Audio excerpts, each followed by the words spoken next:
வணக்கம் மக்களை, சற்று முன் வெளியான செய்தி ஒன்று வெளியாகியுள்ளது. திமுகவுக்கு பயம் வந்துவிட்டதாம்.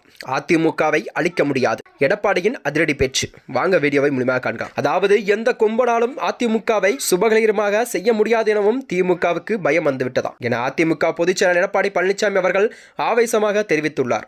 அதாவது 2026 நடைபெறவுள்ள சட்டமன்ற தேர்தலுக்கான கூட்டணியை தான் அதிமுக பாஜக அமைத்துள்ளது.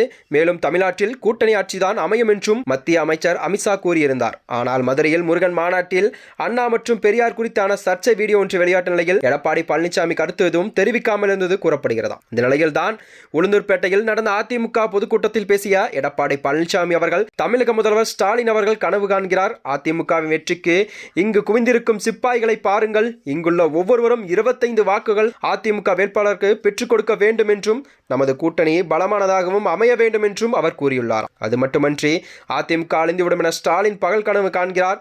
தொண்டர்களால் உருவாக்கப்பட்ட கட்சி இது.